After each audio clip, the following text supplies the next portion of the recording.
I am Clara Bennett, and I'm 82 years old now. Oh my goodness, sitting here in this old chair by the window, looking out at the little garden full of falling yellow leaves, it suddenly occurred to me that I should tell you all a story from the heart. The story about friends that we think we'll be bonded with for life, but then one day we realize we have to let go. I'm not the type to ramble on, but this time it's different. If your friend, or more accurately, your close friend, says 5 sentences like the ones I once heard, you should immediately leave them behind. Don't hesitate. I learned that the hard way, in the most painful manner, and I want you all not to have to go through what I did. Back then, I was still quite young, around 30 years old. My hair was still thick and shiny, and I smiled from ear to ear whenever I met people. I met Margaret at a small book club in our town. She was sitting in the corner of the room, holding an old novel, her eyes sparkling as she talked about the main character.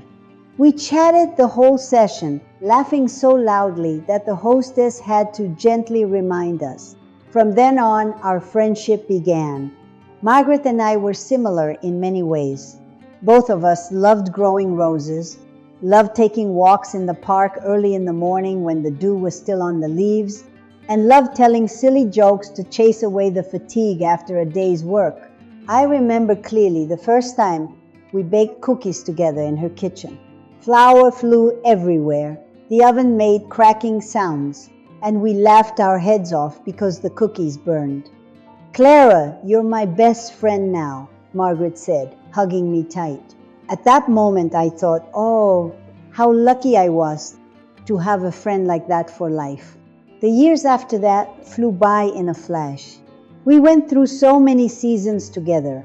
Hot summer days at the beach, soaking our feet in salty water, laughing about clumsy men. Autumn with red leaves falling. We picked apples in the old orchard and made applesauce to share. Margaret was always the one who listened to me when I was sad, and I did the same for her. There was a time she got really sick, and I stayed by her bedside for 3 whole days, wiping her sweat and telling funny stories so she would forget the pain.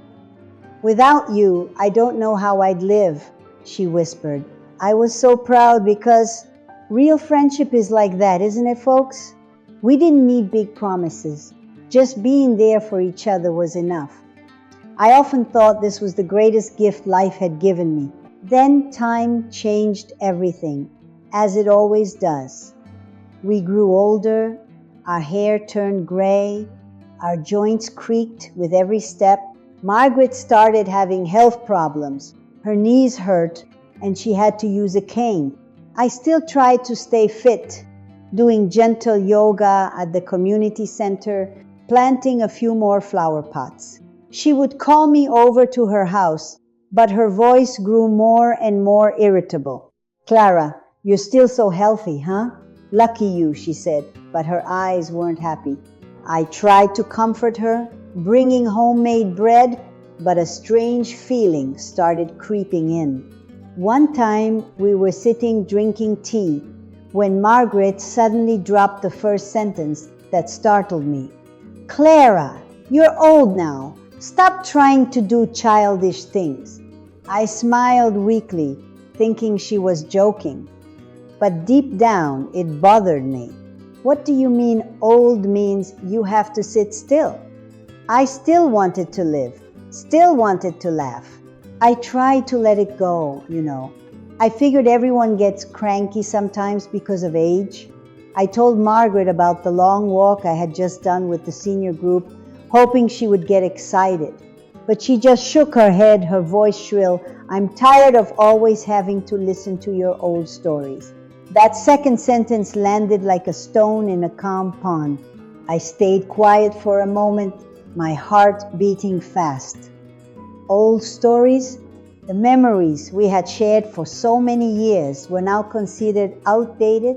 I went home, sat by myself, wondering if I had done something wrong. I cooked a simple dinner, looked out at the garden, and remembered the days we picked vegetables together. Why did everything change so fast? I didn't want to lose my friend, so I called to apologize, even though I didn't know what I was apologizing for. Margaret accepted, but things weren't the same. We still met at our usual cafe, but the atmosphere felt heavy. She talked about her pains, and I listened, just like I always had. Then one rainy afternoon, when I offered to help clean her house because she complained of being tired, Margaret stared at me and said, "Real friends wouldn't make you worry like this." The third sentence. I was stunned. Worry? I just wanted to help. I felt pushed to the side, as if our friendship had become a burden for her. I went home and cried alone. Oh Lord, 82 years old and still heartbroken over a friend like a teenager. I wondered, am I too sensitive? Or is this a sign of something bigger? I started thinking more. I remembered lessons from an old book I read when I was young. Friendship has to nourish both sides, not just one person giving forever. I'm telling you this because I want you to learn from it. If you feel like you're always the one trying, always apologizing first, then stop for a moment and take a look. I'm no expert, but my 82 years of life tell me, don't let anyone make you feel small. I still tried to keep it going, inviting Margaret to watch a movie at the old theater, hoping things would go back to normal. But she refused, her voice cold. Without me, you'd have no one by your side. The fourth sentence. This time I didn't cry. I sat still, a cold feeling spreading through me. No one by my side? I had other friends, beautiful memories, and myself. But those words cut like a knife. I started avoiding meetings, but Margaret kept calling, scolding me. The tension grew bigger. I stayed awake many nights, remembering our shared past, wondering how we got to this point. Once I drove past our old house from when we were young, stopped to look at the garden that was now different, my heart full of regret. When had Margaret changed? Or was I the one who hadn't noticed? I comforted myself that everyone feels lonely in old age, but deep down I knew something was wrong. I started keeping a diary, writing down our conversations to see things more clearly. And then, one beautiful sunny morning, I decided to meet her one more time to talk straight. But before I could open my mouth, Margaret said the fifth sentence over the phone, her voice shrill.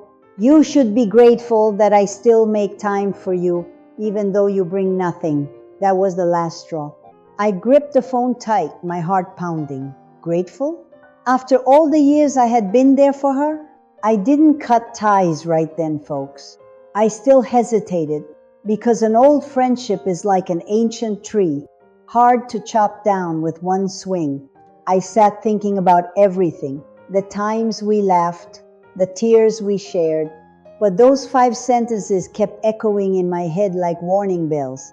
I asked myself, have you ever felt a friendship that tires you out so much you want to cry? Or do you keep holding on because you're afraid of being alone? I learned that sometimes letting go is the way to love yourself. I started spending time on my old hobbies, growing flowers, reading books, even trying to doodle some drawings. But Margaret kept calling, kept blaming. The tension built up, and I felt like I was being pulled into a whirlpool I couldn't control. Each call was a new cut, small but adding up to real pain. I remember one afternoon in the park where we used to sit for hours. I went alone, the wind blew gently, leaves fell softly. I thought about Margaret, about how she used to be my support. But now, every memory was stained with poison from those words. I told myself, Clara, you've lived long enough to know the value of peace. Don't let anyone take it from you. I started replying to messages less, meeting less. But she wouldn't let go, calling in the middle of the night, her voice mixing tears and anger. Clara, are you abandoning me? I didn't answer, just lay there staring at the ceiling, tears rolling down. Oh, why is it so hard? Friendship isn't a chain, is it, folks? I'm telling you the details so you can picture it. Because real life happens like this. Slowly, then suddenly it explodes. Day by day, I realized those 5 sentences weren't random. They were signs of a toxic friendship, where one side only takes and never gives. The first sentence made me feel useless because of my age. The second denied the value of our memories. The third turned me into someone who causes worry. The fourth planted the fear of loneliness. And the fifth turned me into someone who owes a debt. I learned the big lesson. Listen to your gut. If your heart feels heavy after every meeting, stop. I don't want you to hurt like I did, so I'm advising you from the heart. Have you ever wondered why you still keep a relationship that drains you? Or are you ready to let go and find yourself again? I started making small changes. I joined a new book club at the local library, met new cheerful friends, and smiled more. But Margaret was still there, like a ghost. She sent handwritten letters, reminding me of old memories to make me feel guilty. I read them with a troubled heart. The tension rose high. I lost sleep. Food tasted bad. Each day passing, I felt I was standing at a crossroads. Keep enduring or cut it off for good. I remembered what my mother taught me when I was little, even though she passed long ago. Child, good friendship is when both grow together, not one slowly dying. I applied it now. I wrote a long letter, but I hadn't sent it yet. I needed more time to think. Then one day, everything reached its peak.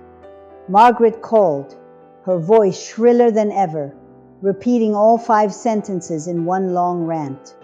I sat listening, my hands shaking.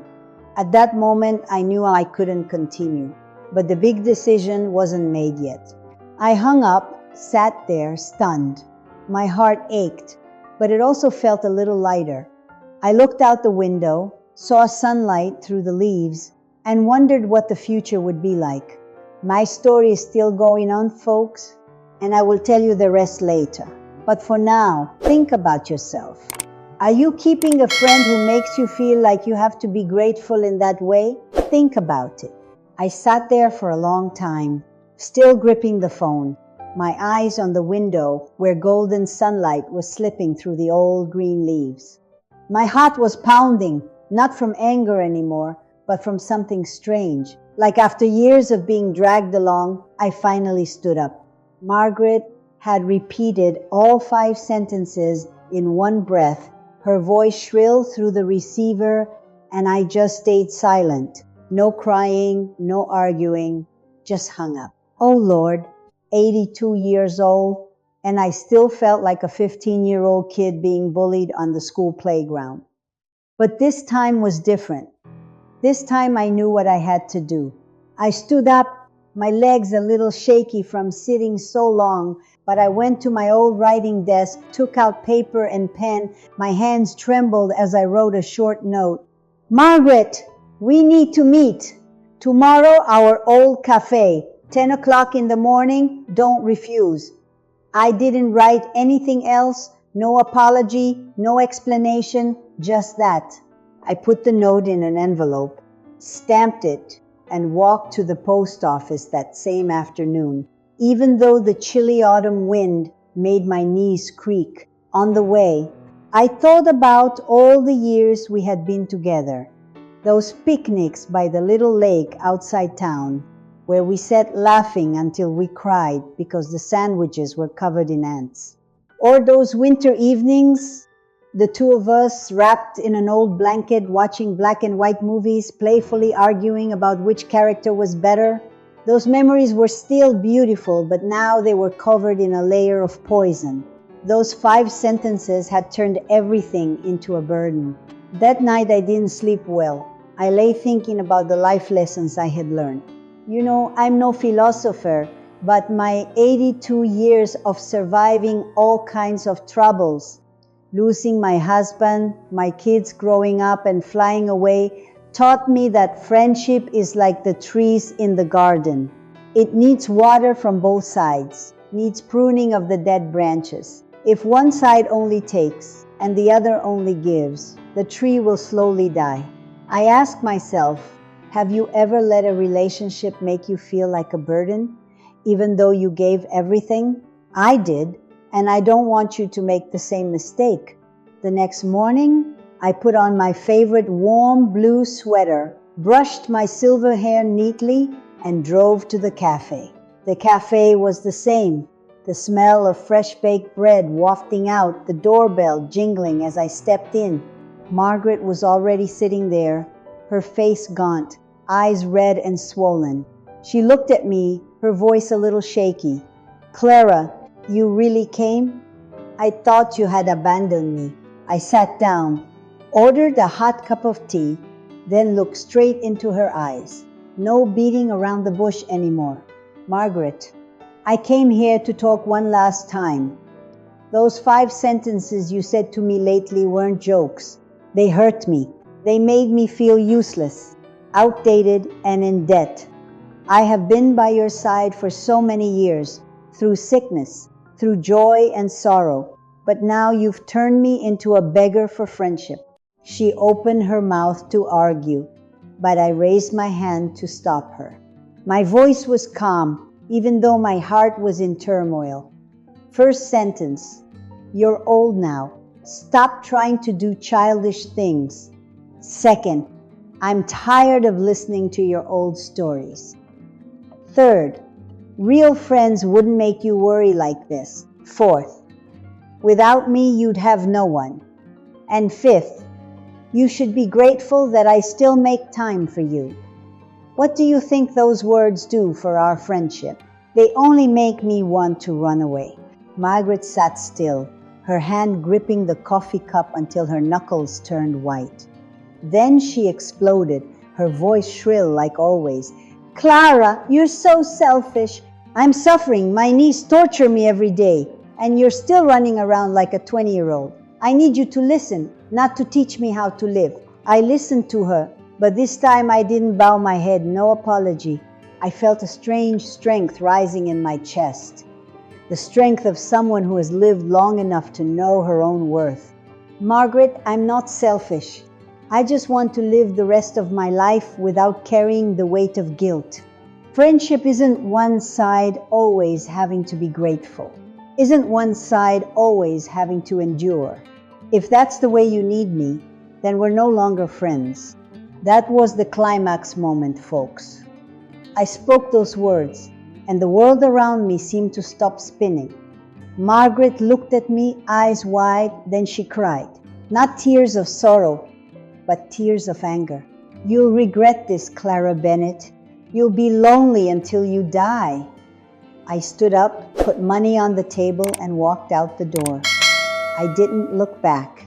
My heart ached, but this time the ache was from being set free, not from being tied down. I drove home, wind blowing through the open window, and I smiled to myself. It hurt, but it felt lighter. Oh my, how hard that decision was. But it was right. I had faced the biggest storm in this friendship head on, and I chose freedom. The days after that weren't easy. Margaret called nonstop, sent long handwritten letters, even had her daughter call me. "Mom is really sad, Aunt Clara."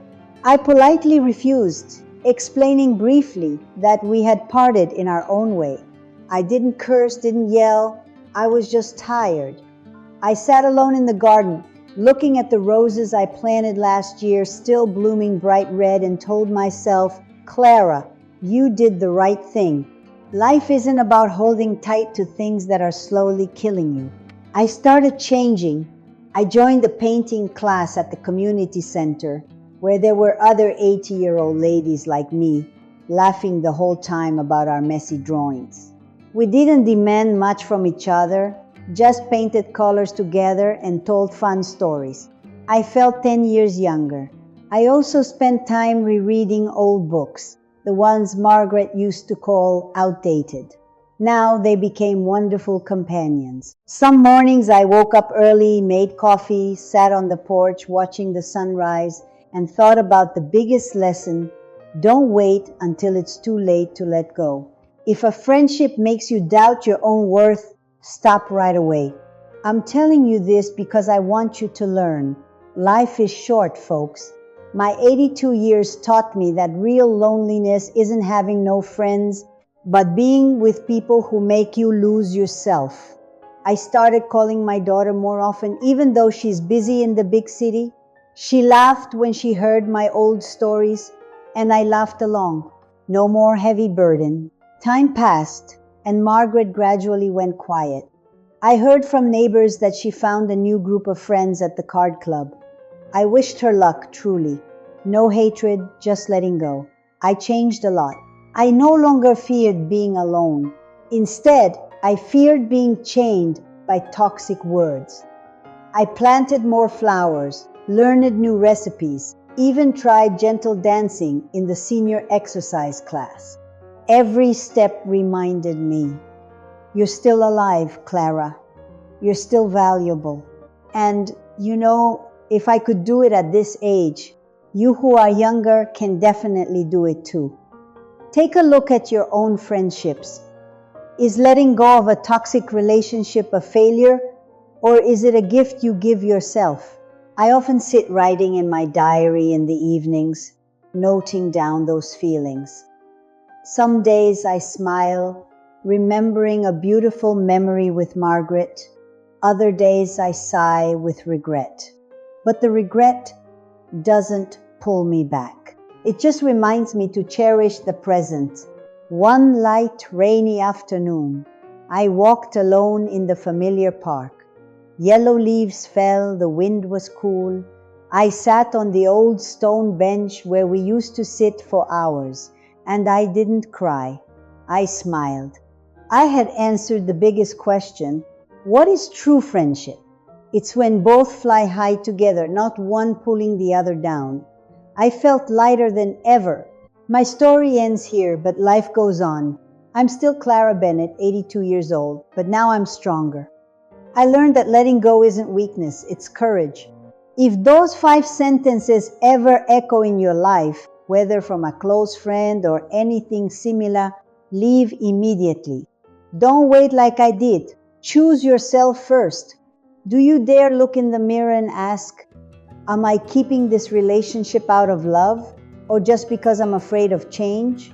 That's the question I want you to answer for yourself. And if this story touches your heart, if you've ever been through something similar, please like it, comment below, and share your experience. And subscribe to get more real stories from an 82-year-old lady who is still learning how to live every day. Let's grow together, my dear friends. Life is more beautiful when we know how to let go at the right time.